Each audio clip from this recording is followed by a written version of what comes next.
voltando. E vamos tratar agora então das garantias conferidas a quem? Aos membros aqui do Congresso Nacional. Então vamos fazer a nossa lousa aqui, o nosso caderno.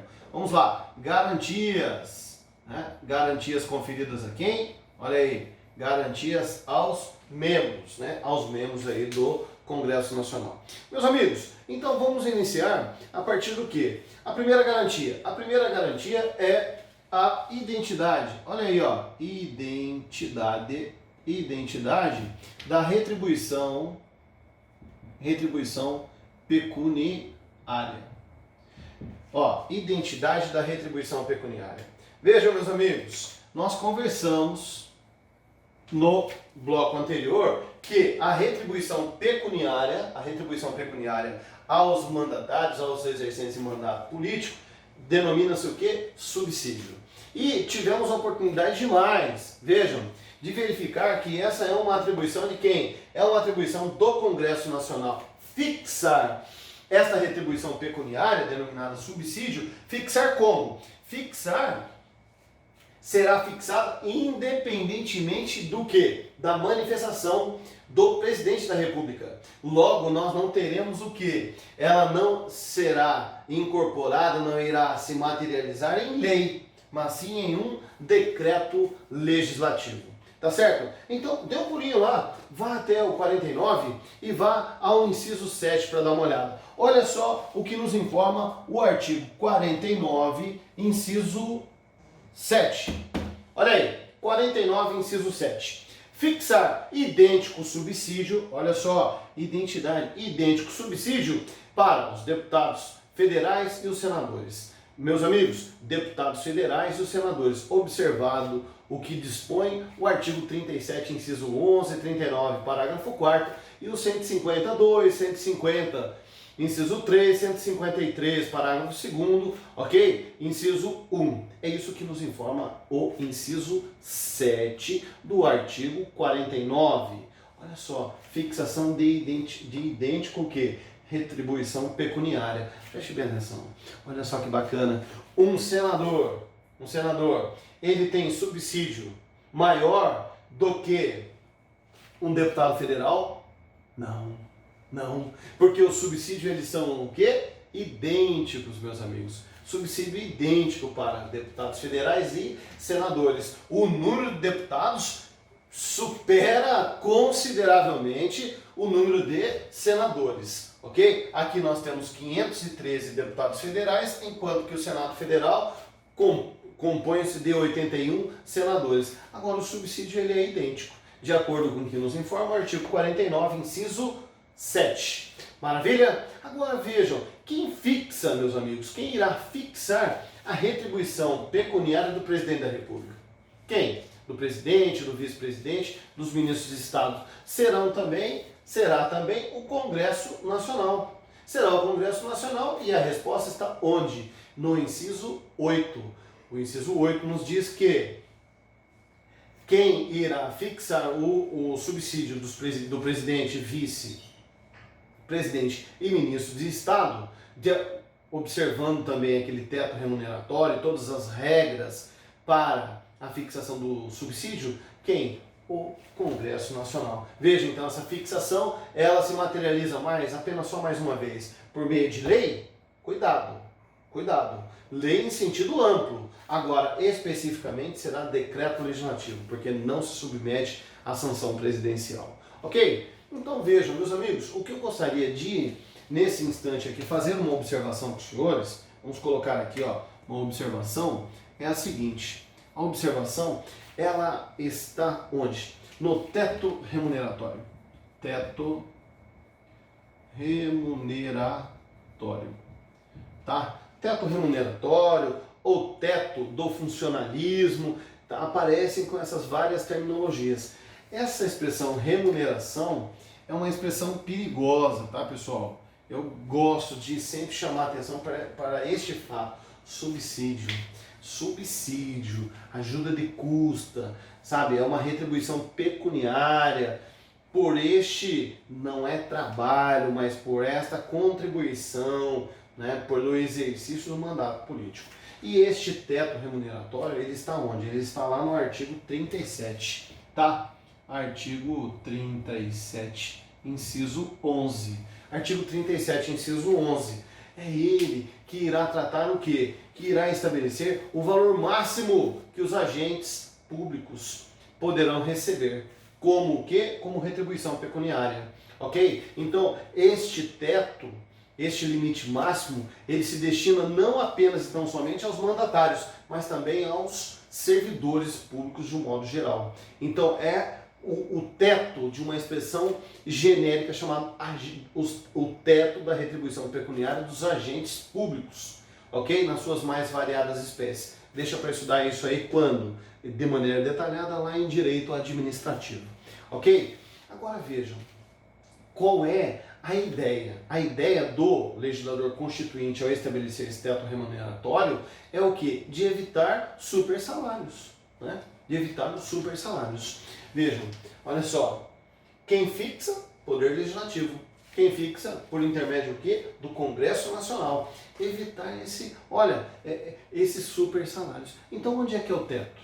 Onde é que eu encontro esse teto? O teto geral, chamado também de teto remuneratório, não é isso? Onde é que eu vou encontrar? O teto do funcionalismo público. Esse teto do serviço público hoje no Brasil é o subsídio dos ministros do Supremo Tribunal Federal. Ok? O teto é o subsídio dos ministros do Supremo Tribunal Federal. Ok? Teto remuneratório. Vamos colocar aqui, ó. Então tá aqui, ó. Ministros do Supremo Tribunal Federal. Tá certo? Então vamos lá. Vamos então a uma outra garantia.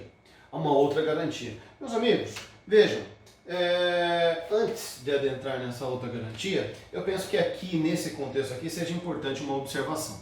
Olha aqui, ó, é importante. É porque, vamos dizer assim, no imaginário popular, nas pessoas que, né, na mente das pessoas que não se dedicam como nós aqui ao estudo, né, do direito, da legislação, geralmente as pessoas vão dizer, isso não é garantia não. Não é garantia, isso aqui são privilégios, não é isso? São privilégios que são concedidos àqueles que exercem mandato.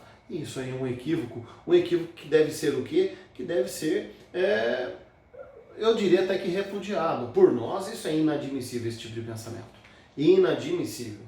Por quê? Porque em uma república, meus amigos, como eu disse há pouco, que pressupõe responsabilidade, em uma república não se tem o quê? Não se tem privilégios, porque privilégio é característico de outros regimes de governo.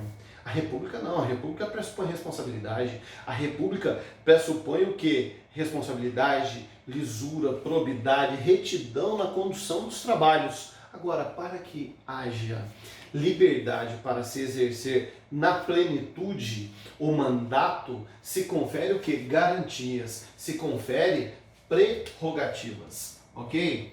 Prerrogativas, ok? Que é diferente de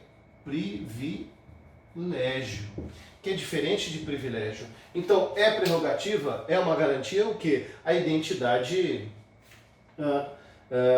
na retribuição pecuniária, ok? É uma garantia. Segunda garantia, olha só, a limitação ao dever de testemunhar. Então veja, olha só, segunda garantia, limitação ao dever de testemunhar. Vejam, olha só, é interessante aqui que os senhores também façam a seguinte observação no teu caderno, aí nesse teu manual caseiro. A exceção desse teto remuneratório que está lá no artigo 49, que acabamos de ler, o restante estará onde? Estará no artigo 53. Então vejam, olha só, essas garantias, essas prerrogativas, a exceção dessa primeira aqui, o restante está lá no artigo 53. Olha aí, artigo 53 da Constituição Federal, que alguns irão denominar de Estatuto dos Congressistas. Estatuto dos Congressistas. Olha aí, vamos colocar dessa maneira, vai ficar bacana aqui, ó. Artigo 53, Estatuto dos Congressistas. E os senhores irão verificar no 53, espera aí um instantinho, ó, no 53, os senhores irão verificar lá no parágrafo 6º, que, tá acompanhando aí? Vamos lá, os deputados e senadores não serão obrigados a testemunhar. Deputados e senadores não serão obrigados a testemunhar. Não serão obrigados a testemunhar. E esse testemunhar é sobre fatos ou pessoas. Vamos lá, meus amigos, acompanhem. Vamos novamente aí. Parágrafo 6º.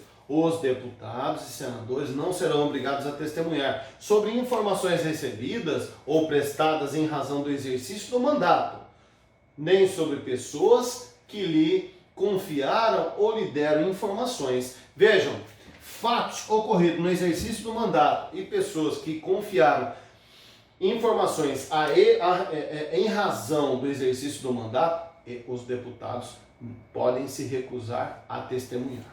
Ok? Tudo bem? Isso é uma garantia. Então veja, se alguém quiser vir e soprar alguma informação, olha, deputado, olha, senador, os senhores que são o quê? Que exercem, que têm o poder de fiscalizar,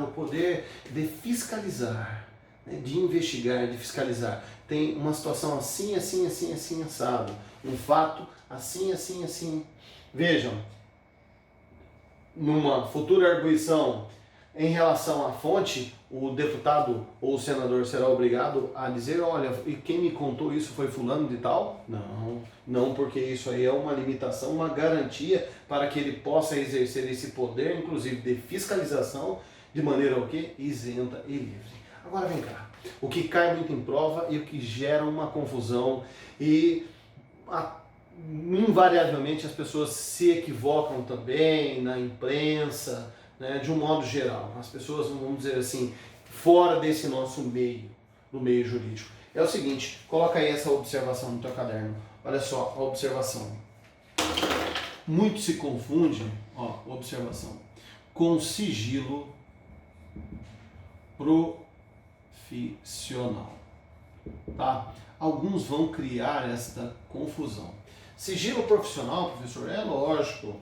Esta limitação a dever testemunhar decorre do quê? Decorre do sigilo profissional. Há um equívoco, meus amigos, há um equívoco muito grande. Vejam, sigilo profissional, eu penso que seja de maneira didática a gente fazer isso aqui, ó. Não, que sigilo profissional?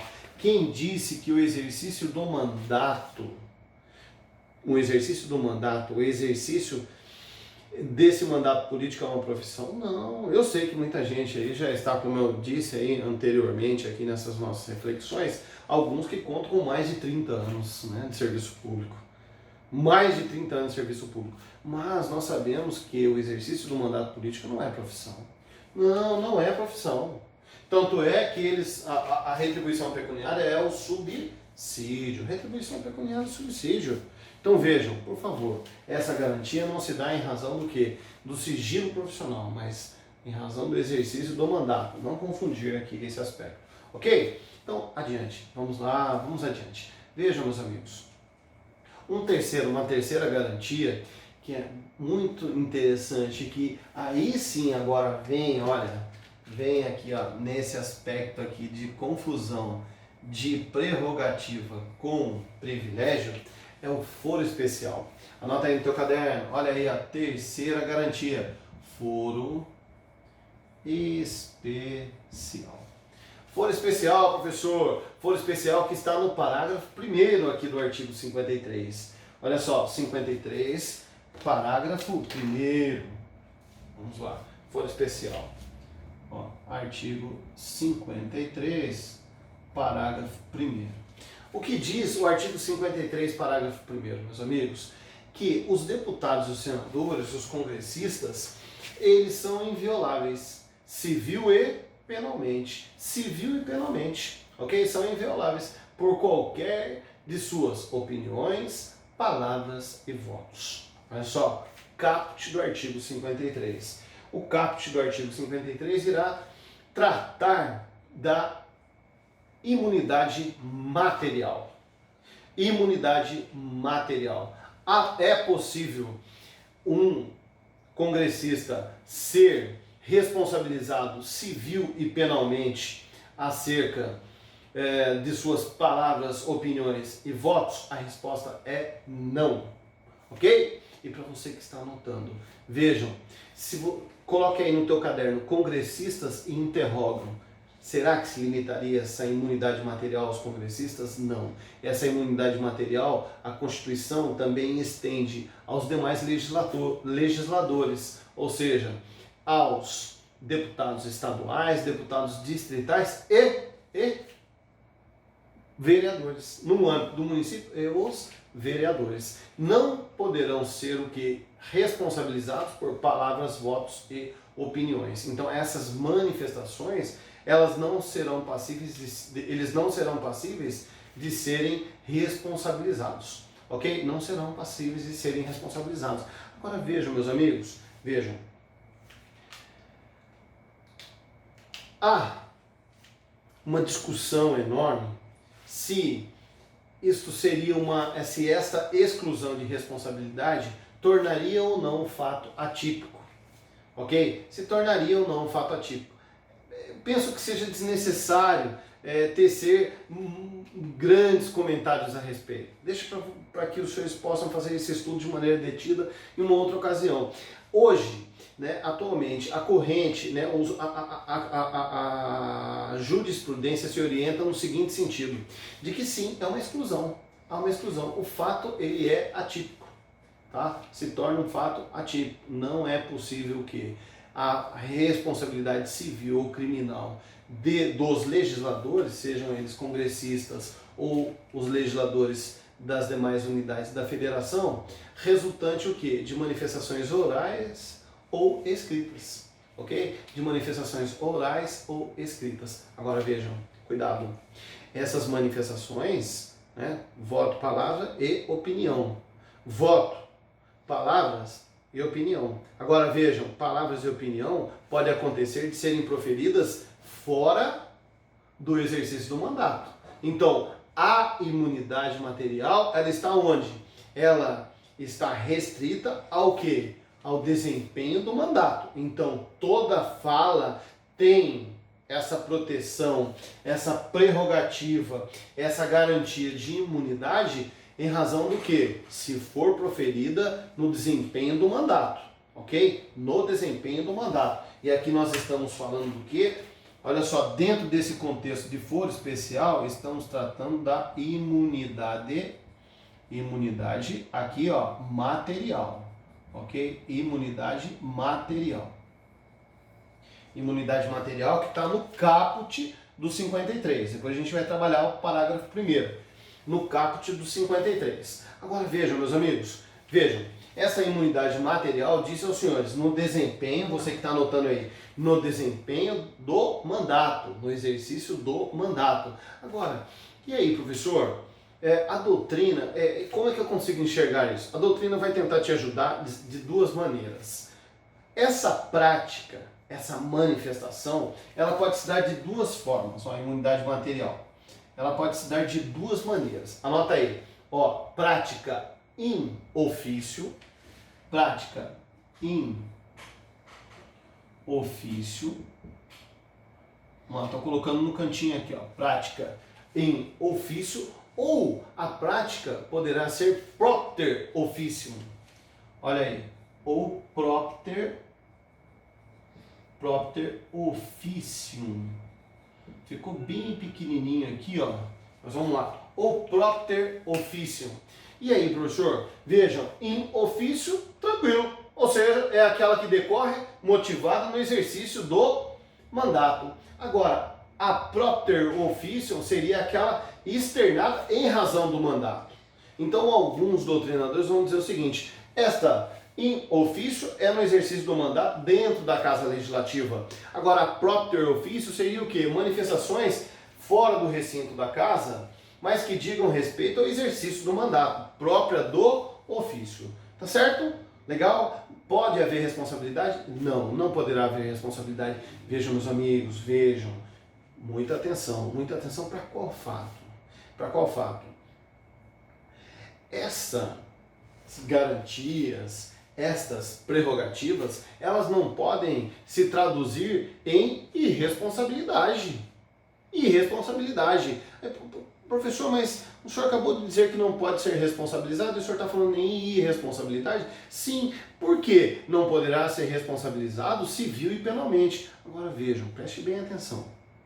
Nós não podemos fazer a leitura desse artigo 53, a leitura do artigo 53 de maneira isolada.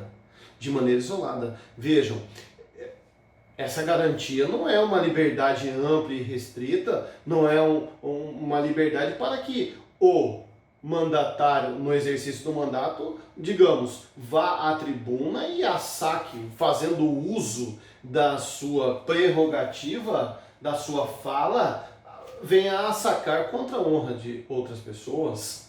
Então vejam, se houver abuso, preste bem atenção, havendo abuso no uso dessas prerrogativas, esse congressista, esse legislador, poderá se sujeitar ao quê? Poderá se sujeitar a um processo interno dentro de cada casa, por quebra de decoro parlamentar.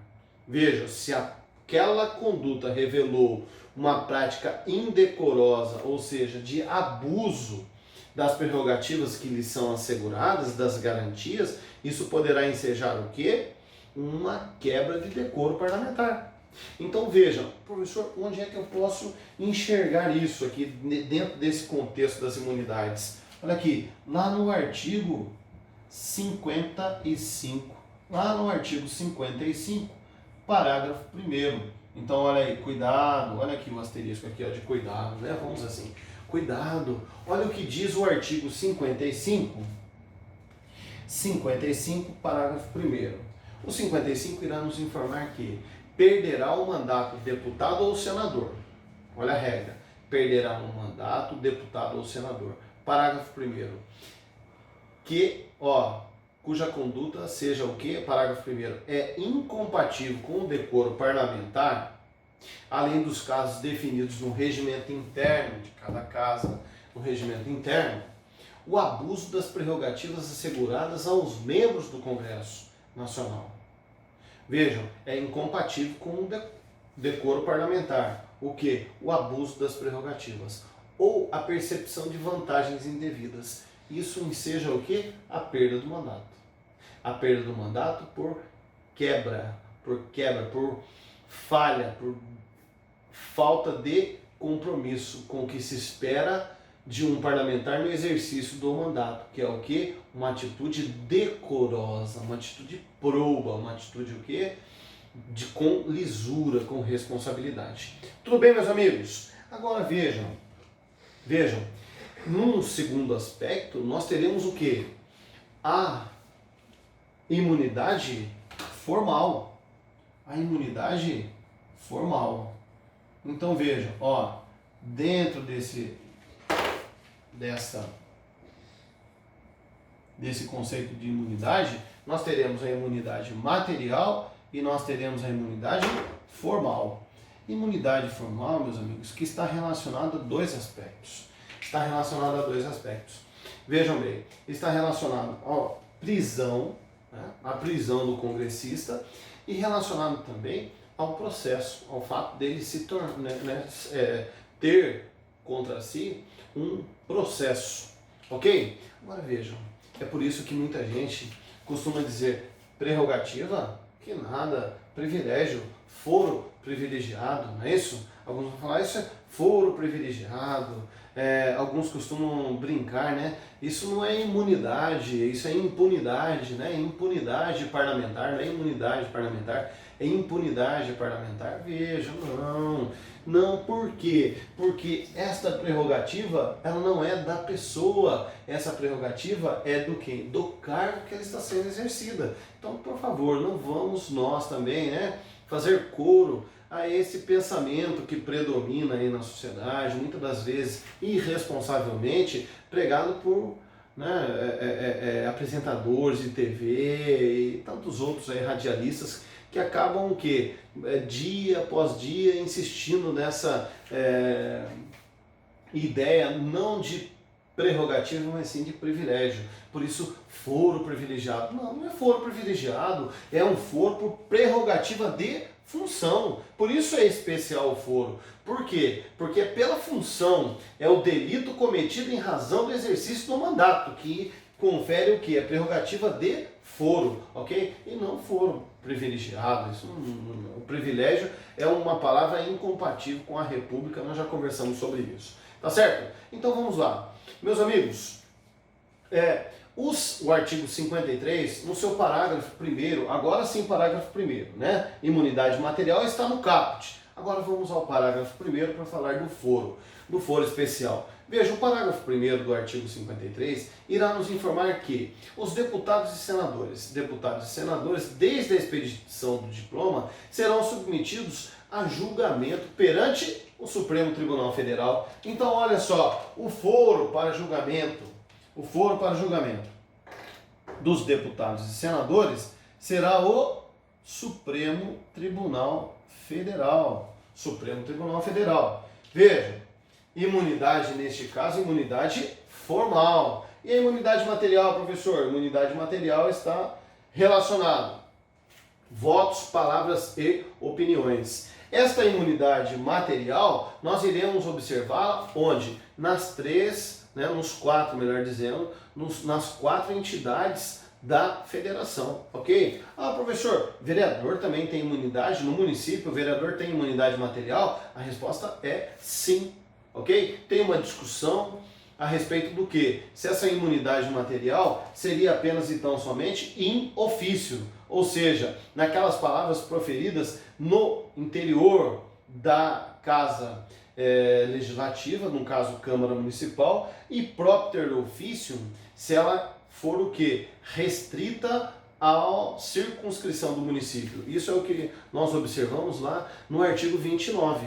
No artigo 29, inciso 9.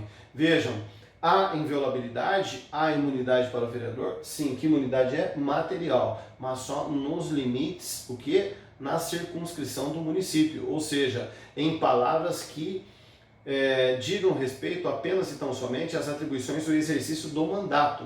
Como compete ao legislador municipal a defesa dos interesses locais, somente estaria o quê? Acobertado por essa imunidade palavras, votos e opiniões em razão do quê? Do interesse local, ou seja, circunscrito ao interesse do município.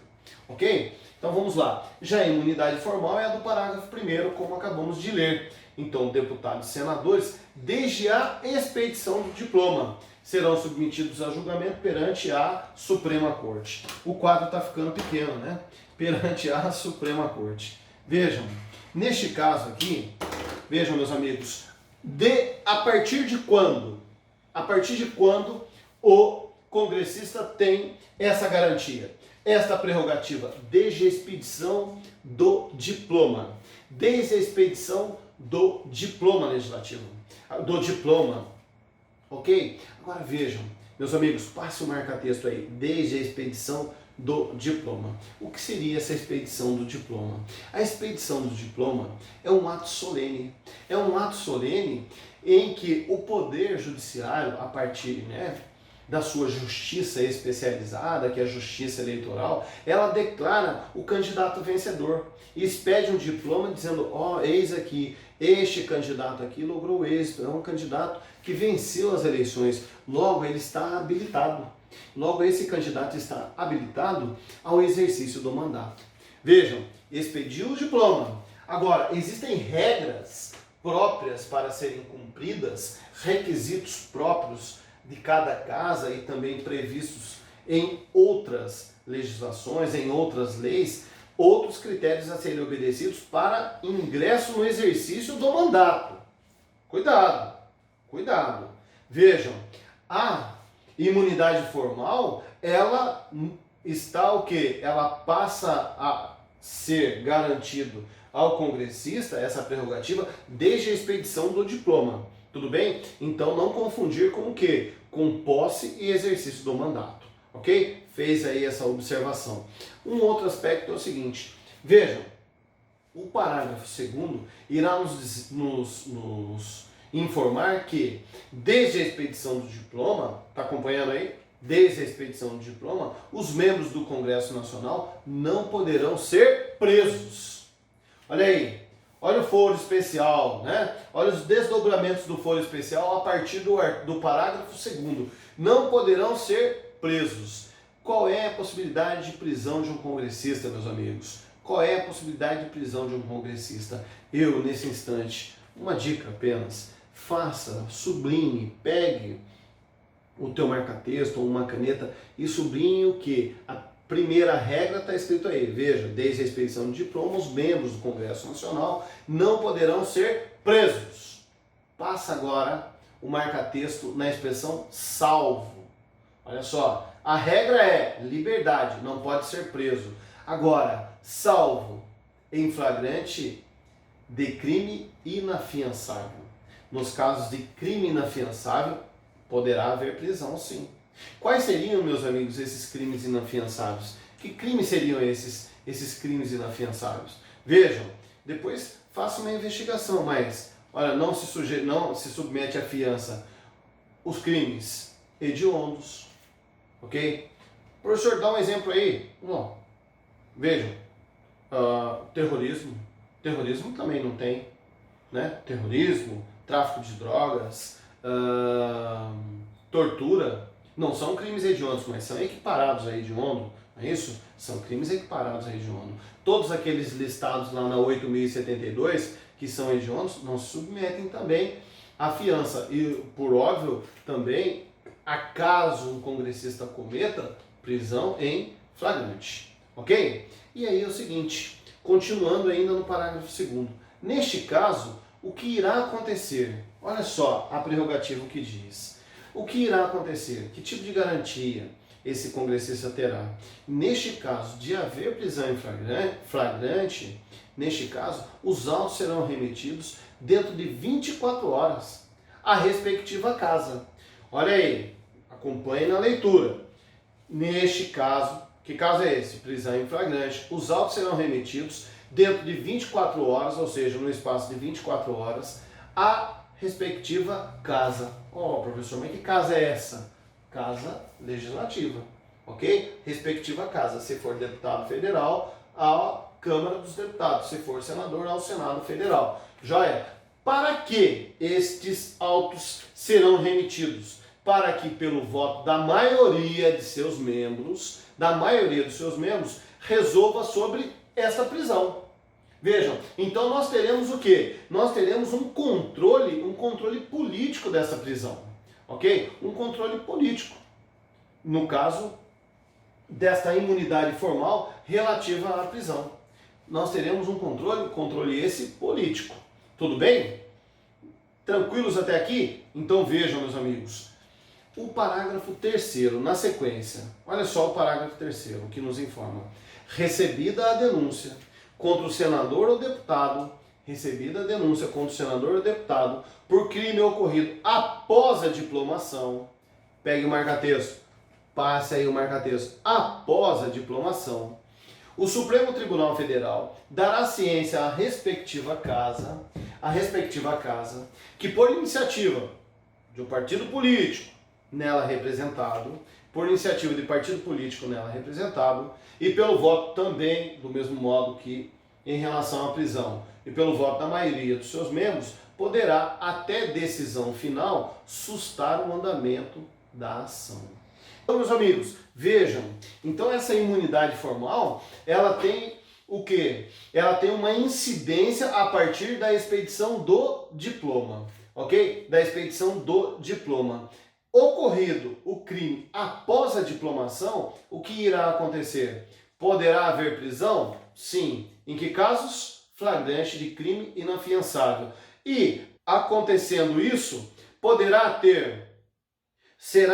vejam, o cometimento do crime, apuração e inquérito policial. Depois disso, havendo aí esses indícios, o titular da ação penal poderá o quê? Efetivar a denúncia. Aí o parágrafo 2º vem e nos informa que, recebida a denúncia contra senador ou deputado, por crime ocorrido após a diplomação, o Supremo ele fará o quê? Dará ciência à respectiva casa, que por iniciativa de um partido político nela representado ou pelo voto da maioria dos membros, poderá pedir o quê?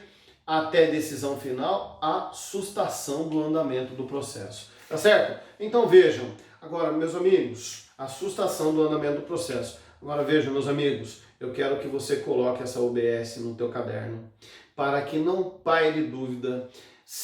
Questões circulam aí nas mais variadas provas no seguinte sentido.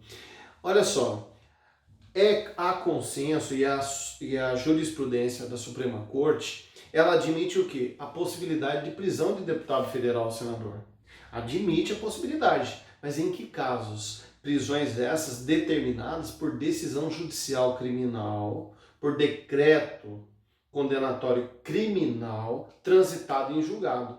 Veja, transitado em julgado. Se eu tiver uma decisão judicial criminal transitada em julgado no curso, não há necessidade do quê? Não há necessidade de apreciação pelo Congresso Nacional.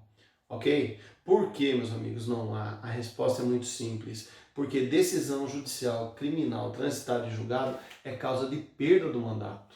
Então não confunda foro especial, foro por prerrogativa de função, sustação do processo com essa situação que acabei de mencionar de uma decisão judicial transitada em julgado, uma decisão judicial criminal transitada em julgado. Ok? Por quê? Porque nós bem sabemos que todas essas prerrogativas se dão após a expedição do diploma. Agora, pode ser que quem venceu a eleição, foi expedido o diploma, né, ou seja, habilitação para o exercício do mandato, podem haver situações em que o crime tenha sido cometido antes, ok? E venha transitar em julgado no curso do mandato, durante o exercício do mandato. E se for uma decisão criminal transitada em julgado, o que irá acontecer? Perda do mandato, ok? E para fechar, disse aos senhores e vou repetir em relação ao quê? Em relação aos municípios, aos vereadores. Vejam, meus amigos, esta imunidade formal, mais uma vez, essa imunidade formal alcança os legisladores municipais, os vereadores? A resposta é não, não. A imunidade de que gozam os vereadores, as prerrogativas de que gozam os vereadores, elas são o quê? Atinentes a palavras, opiniões e votos. Votos, palavras e opiniões no exercício do mandato ou em razão dele na circunscrição do município. É por isso que, vejam, meus amigos, o inciso 8 do artigo 29 confere essa possibilidade, né, de inviolabilidade dos vereadores por opiniões, palavras e votos no exercício do mandato e na circunscrição do município.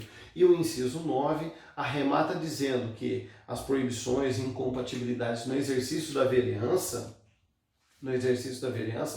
serão similares no que couber ao disposto na Constituição para os membros do Congresso Nacional, ok? E também na Constituição Estadual, na Constituição do respectivo Estado, para os membros das Assembleias Legislativas, ok? Neste caso, deputados estaduais. Meus amigos, com isso fechamos então as garantias, né, prerrogativas dos congressistas e eu lhe desejo sorte e muita saúde. Que tenhamos aí muita saúde, muita sorte nas nossas provas, nos desafios, nos propósitos acadêmicos e te aguardo numa próxima oportunidade. Até breve.